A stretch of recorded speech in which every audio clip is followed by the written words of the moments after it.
Los Angeles, one day in class this winter, with no assignment to occupy his mind, Duce Robinson turned to his computer and began to pen a letter to the NCAA.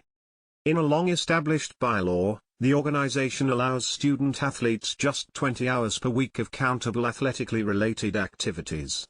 And Robinson had come to USC with grand dreams, a blue-chip prospect in both football and baseball, hell-bent on chasing both.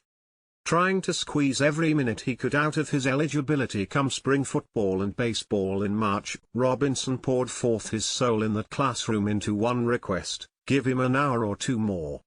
He had a support system at home, he wrote. His mother Mary Beth had been a talented swimmer at Florida, and his father Dominic was the impetus for all this, a longtime trainer and former two-sport athlete in baseball and football at Florida State.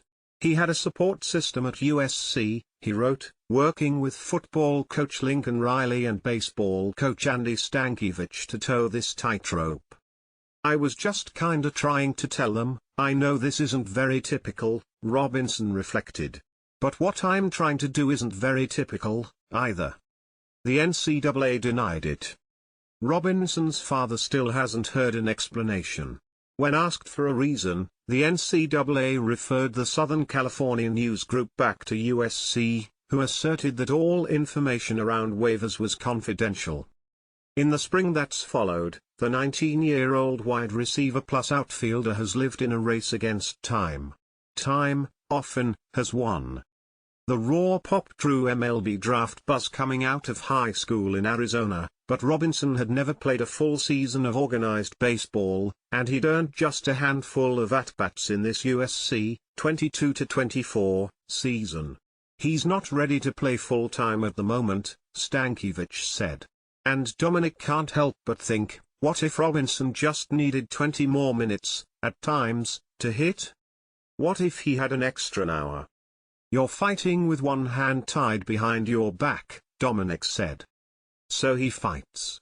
A direct path to the NFL awaits, a 6'6" gazelle set to be a primary receiver for USC in the fall after racking up 351 receiving yards as a freshman.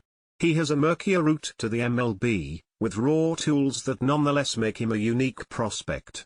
For much of his life, in the era of youth sports specialization, Robinson has been told to pick, a fate that only inches closer with every baseball game day spent languishing in a clean uniform. He refuses, not just dismissive but defiant. The days are long, and the process is slow. But Robinson is in this for the longest haul, and so he's taken batting cage reps and dangled lanky arms over dugout fences with nothing but a marble-white smile. It's kinda surreal, man, the freshman said on a call in April. It's a dream come true.